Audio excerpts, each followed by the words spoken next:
오늘 주실 말씀을 봉독하도록 하겠습니다. 한 절씩 교독하시고 마지막 절은 합독하겠습니다. 고린도전서 15장 12절 17절입니다.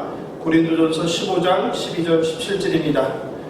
그리스도께서 죽은 자 가운데서 다시 살아나셨다 전파되었거늘 너희 중에서 어떤 사람들은 어찌하여 죽은 자 가운데서 부활이 없다 하느냐. 만일 죽은 자의 부활이 없으면 그리스도도 다시 살아나지 못하셨으리라. 그리스도께서 만일 다시 살아나지 못하셨으면 우리가 전파하는 것도 헛것이요 또 너희 믿음도 헛것이며 또 우리가 하나님의 거짓 증인으로 발견되리니 우리가 하나님이 그리스도를 다시 살리셨다고 증언하였습니다. 만일 죽은 자가 다시 살아나는 일이 없으면 하나님이 그리스도를 다시 살리지 아니하셨으리라.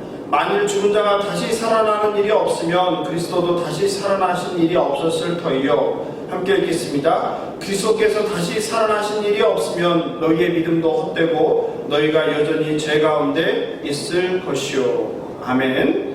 오늘 고린도전서 15장 12절 17절 본문으로 예수님의 부활 그리고 우리 몸의 부활이라는 제목으로 하나님 말씀을 증거하겠습니다.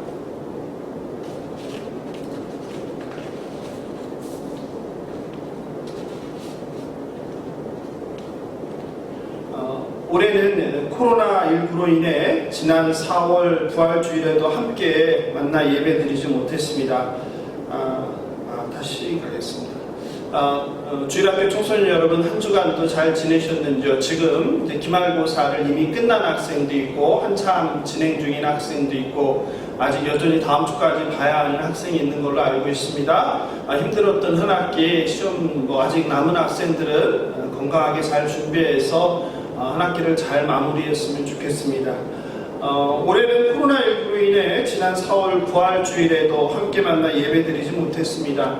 아쉬운 마음에 드라이브스루 신방을 통해서 여러분 가정으로 찾아다니며 부활절 달걀만 전달하였습니다. 시간이 지났지만 우리 신앙의 가장 중요한 사건인 예수님의 부활에 대하여 오늘 여러분들과 함께 나누고자 합니다. 청소년 여러분은 예수님의 부활을 어떻게 생각하시나요? 예수님께서 부활하신 것을 정말로 믿으십니까? 죽은 사람이 다시 살아나는 것, 특별히 하나님의 아들 예수 그리스도가 십자가에서 저와 여러분을 대신하여 죽으시고 3일 만에 다시 살아나셨다는 이야기를 믿으십니까? 그리고 예수님께서 다시 살아나셨다는 부활이 도대체 지금 2000년 후 이 땅을 살아가는 저와 여러분에게 어떤 의미가 있습니까? 무슨 관련이 있습니까? 실제로 부활은 2000년 전 예수님의 제자들조차 처음에는 믿지 않았습니다. 그러므로 혹시 여러분 가운데 예수님의 부활을 믿지 않는 학생들이 있을지라도 자책하실 필요는 없습니다. 예수님의 무덤을 찾았던 여인들이 제자들에게 달려가 예수님의 부활하신 소식을 전했지만 제자들은 선뜻 믿지 못했습니다. 특별히 예수님 제자 중에 도마라는 제자는 다음과 같이 이야기합니다. 내가 그의 손에 못자국을 보며 내 손가락을 그 못자국에 넣으며 내 손을 그 옆구리에 넣어보지 않고는 믿지 않겠다. 이 말이 예수를 부인했던 사람들 또는 예수님을 핍박했던 자들이 한 말이 아니라 예수님의 제자 중에 하나인 도마가 했다는 말이 믿어지십니까? 몇 해 전 예수님의 부활 사건이 가짜임을 증명하고자 했던 미국의 리 스트로벨이라는 사람의 실화를 담은 영화 예수는 역사다가 국내에도 개봉되어 화제를 모았습니다. 리 스트로벨은 미국의 예일대학 법대 출신으로 미국에서 영향력이 큰 언론사인 트리뷴즈의 법률 담당 기자였습니다. 그런데 그는 무신론자였고 회의론자였습니다. 그는 예수님의 부활이 가짜라는 것을 증명하기 위해서 자신의 인생을 투자했습니다. 그런데 놀라운 것은 그가 오히려 예수님의 부활이 진짜 역사적인 사실이라는 것을 연구를 거듭하면 할수록 깨닫게 됩니다. 그리고 결국 회심하여 기독교인이 되었습니다. 더 놀라운 것은 지금은 그가 복음주의를 대표하는 기독교 변증가요, 베스트셀러 작가로, 그리고 얼마 전에는 목사가 되어 예수님의 부활이 진짜라는 것을 증명하기 위한 삶을 살고 있다는 사실입니다. 부활이라는 것은 과학적으로 증명할 수도 없고 이성적으로 이해할 수 없는 초자연적인 사건입니다. 지금도 그렇지만 역사적으로도 부활을 믿지 않는 많은 사람들이 있었습니다. 18세기 합리주의 사상가 가운데 한 사람인 라이마루스라는 사람은 다음과 같이 말합니다. 부활이 결국은 제자들로서는 도저히 예상치 못한 예수의 때에 이른 죽음 때문에 발생한 당혹감을 교묘히 피하기 위해서 만들어낸 은폐 수단에 불과하다. 부활은 순전히 날조요 예수의 수치스러운 죽음이라는 가혹한 현실에 제대로 대처할 수 없었던 제자들이 꾸며낸 조작극이다. 따라서 부활은 그리스도인들이 꾸며낸 조작한 날조로서 신약 성경에서 마땅히 제거되어야 한다. 이런 주장까지 하는 사람이 있었습니다. 성경을 봐도 실제로 부활을 믿지 않으면 물론이고 조롱한 사람들이 등장합니다. 사도행전 17장 32절입니다. 제가 읽어드리겠습니다. 그들이 죽은 자의 부활을 듣고 어떤 사람은 조롱도 하고 라고 말합니다. 부활이 가짜라고 하는 주장들에는 예수님의 기적설, 기절설, 그리고 도둑설, 그리고 집단 환상설 등이 대표적입니다. 아마 청소년 여러분 가운데에서도 예수님을 영접하지 못하고 어릴 때부터 태어나서 부모님을 따라 습관적으로 교회에 다닌 분들 중에는 예수님의 부활 사건을 믿지 못하고 말도 안 되는 일이라고 생각하는 분들이 있을지도 모르겠습니다. 그리고 아마도 그런 이유들 중에 하나는 지금까지 많은 사람들이 이야기하는 예수님의 기절설, 그리고 도둑설 또는 집단적인 환상설, 이런 이유들 중에 하나이지 않을까라는 생각을 합니다. 어떤 학자들은 예수님께서 십자가에서 완전히 죽은 것이 아니라 잠시 기절 혹은 혼절한 것으로 예수가 다시 정신을 차렸고 여기저기 방황하다가 사라졌다고 주장하는데, 이것이 바로 대표적인 기절설 중에 하나입니다.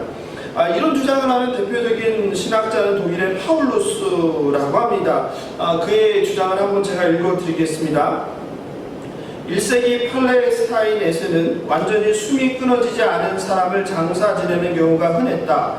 예수를 찌른 창은 단지 동맥을 절단했고 피를 많이 흘렀다. 그래서 혼수 상태로 실신한 채 무덤으로 옮겨졌고, 정신이 들어 일요일 아침에 일어난 지진으로 동굴 입구 큰 바위가 옮겨져 밖으로 나올 수 있었다.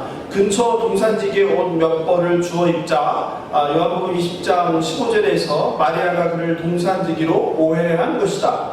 이후 제자들에게 모습을 드러냈다. 그리고 40일 정도 경과되었을 때 십자가에서 입은 상처로 곧 죽을 것을 알았다. 그리고 산으로 올라가 제자들에게 작별을 하고 어디선가 구름이 몰려와 시야를 가렸을 때 예수는 사라져 버렸다. 그리고 아무도 그의 소식을 듣지 못했다. 여러분 이야기를 들으니까 어떻습니까? 예수님의 부활을 믿지 않으려던 사람들에게 이 파울루스의 주장이 오히려 매우 합리적이고 이성적으로 들렸습니다. 그런데 이러한 주장은 허구일 뿐이고 소설에 불과합니다. 당시 로마의 집행관들이 사회적 혼란을 가져온 예수를 처형하면서 기절과 죽음을 구별하지 못했을 리는 없기 때문입니다. 그렇다면 청소년 여러분, 저와 여러분은 예수님께서 부활하셨다는 것을 어떻게 믿을 수 있겠습니까? 초자연적인 사건인 예수님의 부활을 믿는다는 것 그 자체가 사실은 하나님의 놀라운 은혜입니다. 그러나 예수님의 부활이 사실이라는 증거들은 생각보다 많이 있습니다. 그 대표적인 증거들을 오늘 여러분에게 소개하려고 합니다. 첫째, 하나님께서 주신 말씀, 진리의 말씀인 성경에는 부활을 목격한 증인들이 많이 있습니다.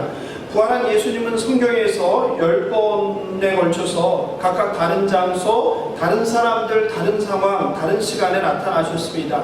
마가복음 16장 9절에서 막달라 마리아에게, 마태복음 28장 9절에서 무덤에서 돌아가는 여인들에게, 누가복음 24장 34절에서는 제자 베드로에게, 누가복음 24장에서는 엠마오로 가는 두 제자에게, 그리고 요한복음 20장 19절에서는 다락방에 모여있는 10사람들에게, 마가복음 16장 14절에서는 도마를 포함한 11제자에게, 그리고 고린도전서 15장 6절에서 갈릴리 산에서 500명이 넘는 사람들에게 일시에 나타났다고 합니다. 그리고 고린도전서 15장 7절에서 야고보에게, 요한복음 21장에서 갈릴리 호숫가에서 베드로, 도마, 나다니엘, 야고보, 요한 등 여러 제자에게, 이렇듯 예수님께서는 죽으시고 부활하셔서 많은 사람들에게 이제 실제 나타났는데, 성경에 나오는 사람들만 어림 세어봐도 500명이 넘는 사람들에게 나타나셔서 부활하신 예수를 증거하셨습니다. 그럼 우리가 예수 그리스도의 부활을 믿어야 하는 증거 두 번째를 말씀드리겠습니다. 두 번째는 여성들이 예수님의 빈 무덤을 목격했다는 사실입니다. 빈 무덤은 사복음서 마태, 마가, 누가, 요한복음에 공통적으로 등장합니다. 물론 사복음서에 나오는 예수님의 빈 무덤은 조금씩 그 설명이 다릅니다. 그러나 중요한 것은 사복음서가 빠짐없이 예수님의 빈 무덤을 중요한 사건으로 다루고 있다는 사실입니다. 그렇다면 왜 빈 무덤의 목격자가 여자라는 것이 예수님의 부활했다는 사실과 어떤 관련이 있느냐 이런 생각을 할 수 있잖아요. 아마 여러분은 그렇게 반문하실 수 있을 것입니다. 마가는 여성 목격자의 이름을 막달라 마리아, 야고보의 어머니 마리아, 살로메라고 정확히 기록하고 있습니다. 여기서 우리가 주목할 것은 당시 유대교는 여자는 어떤 사건의 목격담 혹은 증언의 당사자로서 인정하지 않았다는 사실입니다. 지금 무슨 말이냐면 만일 빈무덤 사건이 꾸며낸 이야기라면 목격자로서 자격을 갖추지 못한 당시의 어떤 사람으로서 증인으로서 인정을 받지 못하는 여성들이 빈무덤을 목격했다고 꾸며낼 사람이 누가 있겠느냐 이렇게 반증을 할 수 있다는 사실입니다. 도리어 빈무덤의 목격자들이 여성들이었다는 것은 예수님의 부활이 사실이라는 오히려 증거 자료가 된다는 주장입니다. 하지만 빈무덤이 사실이라고 해도 이것이 부활을 의미하지는 않는다고 주장할 수도 있을 것입니다. 믿지 않기로 한 사람은 아무리 확실한 증거를 말해도 믿지 않을 것입니다. 다만 빈무덤을 목격한 그 한 사건이 부활을 증명한다고 말하려는 것이 아니라 다른 일련의 사건들과 결합하여서 예수님의 부활을 증명하는 것입니다. 예를 들어서 빈무덤을 통해서 말하고자 하는 것은 죽은 사람이 어떻게 스스로 무덤을 막고 있는 큰 바위를 치우고 사라질 수 있겠느냐 하는 이야기죠. 세 번째, 부활을 목격한 세 번째로 예수님께서 부활했다는 증거로 우리가 많이 이야기하는 것은 부활을 목격한 제자들이 본질적으로 완전히 새 사람이 되었다는 사실입니다. 모든 것을 버리고 죽을 각오로 예수를 따르던 제자들이 예수님이 십자가에서 죽음을 당하자 모든 것이 끝장났다고 생각하고 절망에 빠졌습니다. 제자들은 좌절했고 소망을 잃어버렸고 슬픔에 빠지거나 도망다니거나 심지어 예수님을 배신했고 그리고 일부는 고향으로 돌아갔습니다. 3년을 예수님과 먹고 자고 하나님 나라에 대해서 배웠음에도 불구하고 그들은 아주 예수님께서 죽으시자 원래 자신의 삶으로 돌아가 버렸습니다. 그런데 제자들이 예수님께서 부활하신 것을 목격하고 그리고 부활하신 예수님을 만나고 나서 그런 제자들이 완전히 바뀌어 버렸습니다. 유명한 유대인 학자 핀카스 라피드는 그의 책 예수의 부활에서 다음과 같이 말합니다. 골고다의 죽음 직후 예수의 부활이 없었더라면 그리스도교는 존재할 수 없었을 것이다. 그는 겁에 질려 두려움에 떨며 고향 갈릴리로 도망치려 했던 제자들이 갑자기 구원의 확신에 찬 선교 공동체로 변했습니다. 이것은 혁명적인 변화였습니다. 환상이나 착각이라는 말로는 그런 혁명적인 변화를 설명하기에 불충분합니다 라고 설명합니다. 무엇이 제자들을 본질적으로 변화시켰습니까? 다른 말이 바로 부활하신 예수님을 목격하고 만난 사건입니다. 바로 그리스도의 부활에 대한 그 믿음이 그리고 목격이 제자들과 초대교회 그리스도인들의 핵심 사상이었고 그들의 평범했던 삶을 예수 그리스도를 위한 하나님 나라를 위한 순교자적 삶을 살게 되는 비결이었다고 말하고 있습니다. 그렇다면 이제 오늘 여러분과 함께 나누고자 하는 가장 중요한 그 2000년 전 예수님께서 십자가에서 죽으시고 부활하셨다는 그 사건이 2000년 후 지금 이 땅을 살아가는 저와 여러분에게 무슨 의미가 있습니까? 무슨 상관이 있습니까? 어떻게 생각하십니까? 그리스도가 십자가에서 죽은 후 3일 만에 부활하셨습니다. 여러분도 그렇겠지만 대부분의 성도들도 예수님의 부활을 믿지만 그것이 어떤 의미인지, 그리고 나와 무슨 상관이 있는지 궁금해하지도 않고 질문하지도 않습니다.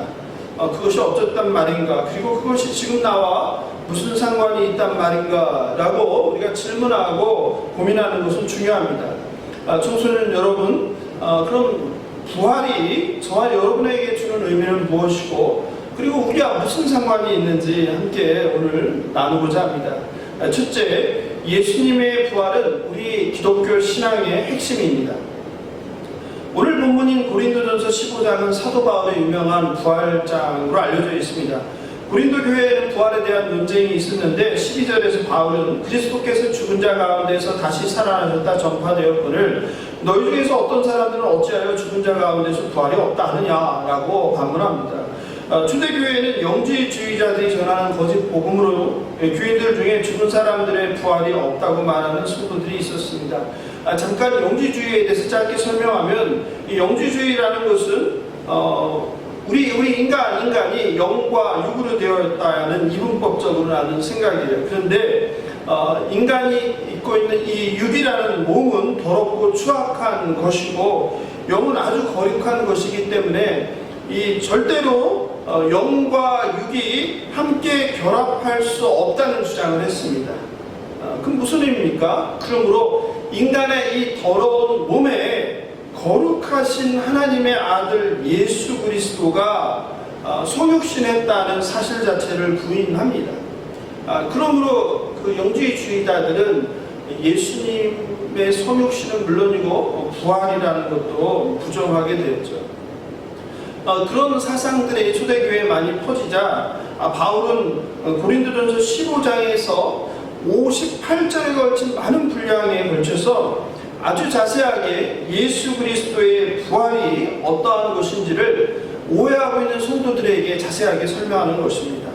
17절에서 함께 읽어볼까요? 그리스도께서 다시 살아나신 일이 없으면 너희의 믿음도 헛되다. 그렇죠? 그리스도의 부활이 없으면 우리들의 믿음, 우리들의 신앙이 헛되다고 바울은 말하고 있습니다.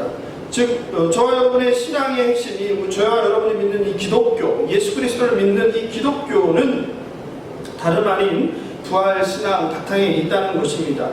우리 신앙의 핵심은 예수님께서 십자가에서 저와 여러분의 죄를 대신하여 죽으시고 3일 만에 죽음이라는 사망 권세를 이기시고 다시 살아나신 부활을 믿는 것입니다. 부활은 이 기독교를 다른 종교와 구별되게 하는 가장 강력한 진리임의 증거입니다. 세상에 많은 종교가 있는데 그 어떤 종교도 신이 인간을 위해서 죽으시고 그리고 다시 살아나셨다는 그런 종교는 없기 때문입니다. 하나님의 아들 예수 그리스도의 부활은 죄와 사망에 대한 승리입니다. 칼바르트라는 신학자가 있는데 그는 이렇게 이야기합니다. 오직 부활 이야기만 있는 신약 성경은 이해할 수 있지만 예수님의 부활에 빠진 신약 성경은 상상할 수 없다. 이렇듯 부활은 우리가 믿는 기독교의 신앙의 핵심임을 믿으시는 저와 여러분 되길 주님의 이름으로 축원합니다. 둘째, 부활은 죄인인 우리 모두가 죽음에서 살아난 구원의 기쁜 소식입니다. 죽음은 죄에 대한 벌이라고 성경은 말합니다. 로마서 6장 23절입니다. 죄의 삭은 사망이요. 야고보서 1장 15절입니다. 욕심이 잉태한 즉 죄를 낳고 죄가 장성한 즉 사망을 낳느니라. 그러므로 예수님께서 죽으시고 다시 살아나신 부활은 죄에 대한 승리요 죄의 결과인 사망에 대한 완전한 승리를 의미합니다. 로마서 4장 25절입니다. 예수는 우리가 죄를 범한 것 때문에 내줌이 되고 또한 우리를 의롭다 하시기 위하여 살아나셨느니라. 고린도전서 15장 22절입니다. 아담 안에서 모든 사람이 죽은 것 같이 그리스도 안에서 모든 사람이 삶을 얻으리라. 성경은 이렇게 말합니다. 그리고 에베소서 2장 1절은 그리스도가 허물과 죄로 죽었던 너희를 살리셨다라고 말씀하십니다. 우리 인간은 결코 선행이나 노력 그리고 인격 등으로 구원의 스스로 이룰 수 없습니다. 죽음조차도 우리와 하나님과의 관계를 끊을 수 없습니다. 부활은 기쁨으로, 슬픔에서 기쁨으로, 그리고 절망에서 소망으로 나아가는 것입니다. 그런데 부활은 끝이 아니라 영광스러운 새로운 몸을 입고 새로운 삶을 시작하는 것을 뜻합니다. 영국의 시인 조지 허버트는 부활에 대하여 이렇게 노래합니다. 들어보시기 바랍니다. 용사들이여 일어나라. 너희 주께서 부활하셨다. 지체 없이 찬양의 노래를 불러라. 내 손을 잡고 있는 자 그와 함께 일어나리라. 예수님께서는 나는 부활이요 생명이니 나를 믿는 자는 죽어도 살겠고 무릇 살아서 나를 믿는 자는 영원히 죽지 아니하리라고 분명히 말씀하셨습니다. 부활이 우리 모두에게 구원을 확증시켜 주셨음을 믿으시기 바랍니다. 셋째, 예수님의 부활은 우리 몸도 부활한다는 것을 확증합니다. 데살로니가전서 4장 16절 17절을 제가 읽어드리겠습니다.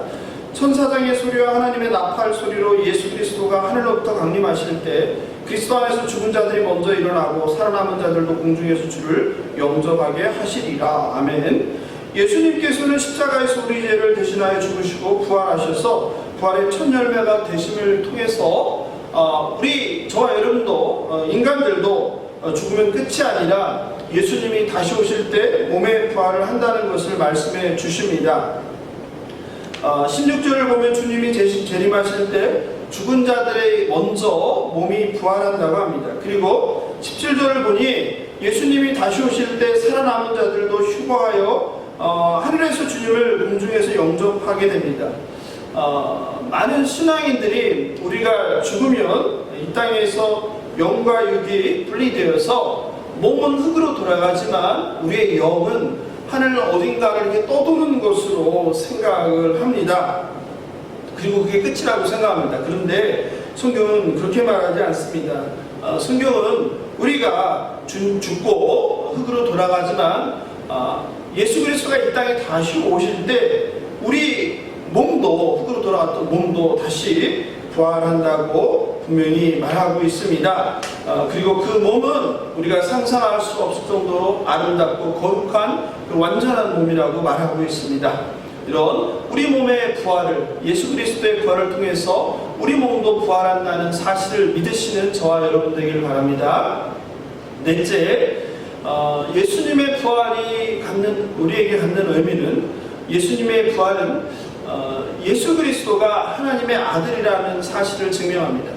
바울은 로마서 1장 3절 4절에서 이 아들로 말하면 육신으로는 다윗의 혈통에서 나셨고 성결의 영으로는 죽은 가운데에서 부활하여 능력으로 하나님의 아들로 인정되셨으니 곧 우리 주 예수 그리스도시니라 라고 했습니다. 바울은 부활이 실제 역사적 사건이라는 것을 당연하게 여겼습니다. 부활은 현대 과학이나 의학으로는 솔직히 저희들이 받아들일 수 없는 사실이죠. 그러므로 부활했다는 자체가 인간에게는 있을 수 없는, 그리고 의학으로도 불가능하고 과학으로도 불가능한 자연계의 섭리를 벗어나는 신의 영역이라는 것을 말합니다. 그러므로 부활했다는 사실 자체가 예수님은 인간이 아닌 하나님이시고 하나님의 아들이라는 것을 증명한다는 근거로 사용될 수 있습니다. 사랑하는 청소년 여러분, 부활이 우리들에게 갖는 의미를 네 가지를 살펴보았습니다. 다시 한번 정리해 볼까요? 첫째, 예수님의 부활은 우리 신앙의 핵심입니다. 둘째, 부활은 죄인인 우리 모두가 죽음에서 살아나 구원받았다는 사실입니다. 셋째, 예수님의 부활은 우리 몸도 부활한다는 것을 확증합니다. 마지막으로 넷째, 예수님의 부활은 예수 그리스도가 하나님의 아들이라는 것을 증명합니다. 사랑하는 청소년 여러분, 하나님이 필요 없는 듯 물질 문명을 향유하며 과학기술, 문화, 의학을 자랑하던 전 세계 인류가 작은 코로나19 바이러스로 인해서 공포에 사로잡혔고 지금까지 살아왔던 모든 삶이 정지되었고 삶의 방식이 바뀌어버렸습니다. 이 눈에 보이지 않는 작은 바이러스가 전 세계 모든 인류의 삶을 위협하고 있습니다. 당연하게 매주 드린 교회 예배당에서의 공예배도 드리지 못하는 상황이 되었습니다. 전 세계적으로 지금 1,500만 명이 넘는 사람들이 코로나에 걸렸고 공식적인 통계만 그렇습니다. 지금도 미국에서는 하루에 6만 명, 7만 명씩 확진자가 생기고 있고 지금까지 코로나로 직접 죽었다고 통계에 잡힌 인원만 60만 명이라고 합니다. 죽음이라는 것이 멀리 있지 않으면 깨닫게 됩니다. 암담한 현실, 두려운 현실 가운데 우리들에게 예수 그리스도의 부활의 소망이 없다면 얼마나 공포스럽고 절망스럽고 두렵겠습니까? 그러나 오늘 고린도전서 본문을 통하여 예수님의 부활, 우리 몸의 부활을 통해서 우리는 이 두려운 현실 가운데 소망을 가질 수 있습니다. 믿지 않는 사람들은 죽음이 끝이라고 생각해서 한 번뿐인 인생 후회 없이 즐기며 살아야 한다고 생각합니다. 그리고 죽음은 세상에서 가장 두렵고 비극적인 사건이라고 합니다. 하지만 저와 여러분 그리스도인들은 죽음이 끝이 아니요 새로운 영혼의 삶의 시작임을 믿으시기 바랍니다. 그러므로 죽음이 마냥 두렵고 슬프기만 한 사건이 아니라 천국에 대한 소망과 기대를 갖게 됩니다. 이 땅에서의 삶은 어떤 점에서 영원한 나라인 하나님 나라 새하늘과 새 땅에서의 삶을 준비하는 시간이라고 할 수 있습니다. 주님은 우리 죄로 대신 죽으시고 다시 살아나셨습니다. 주님이 십자가에서 죽으심으로 저와 여러분은 죄를 용서받고 하나님께 의롭다 칭함을 받는 자녀가 되게 되었습니다.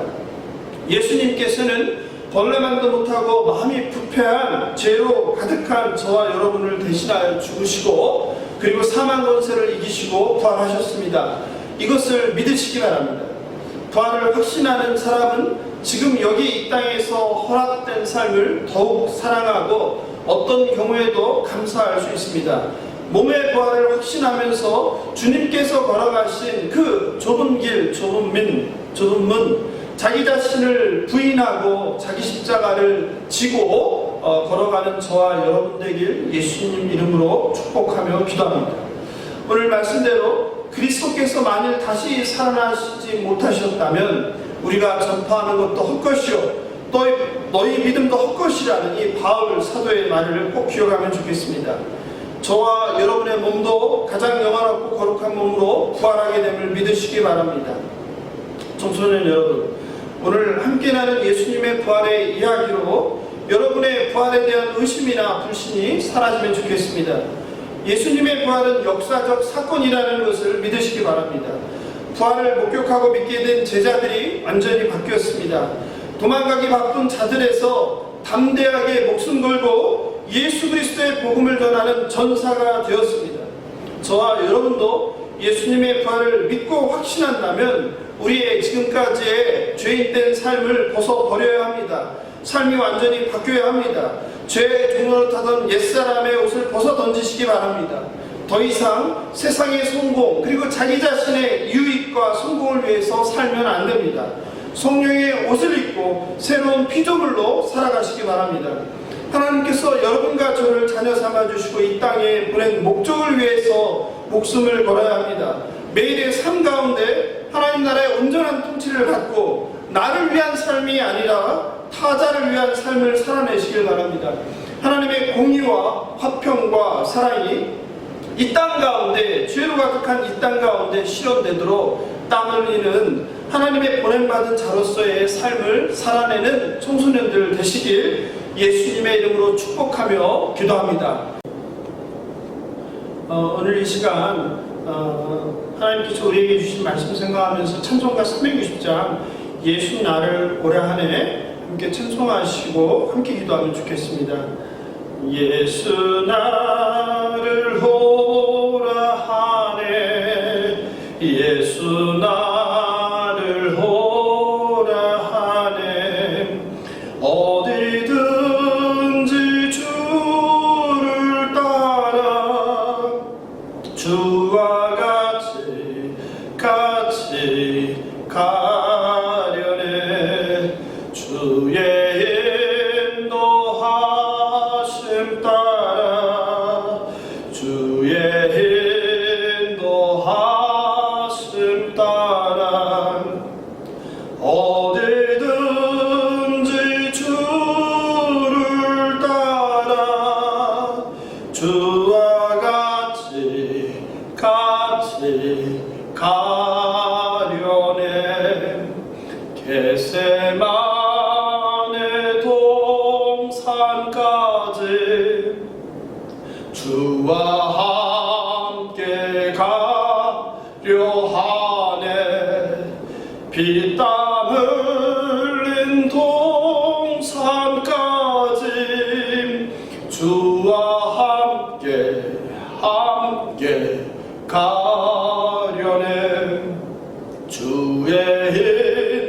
인도하심 따라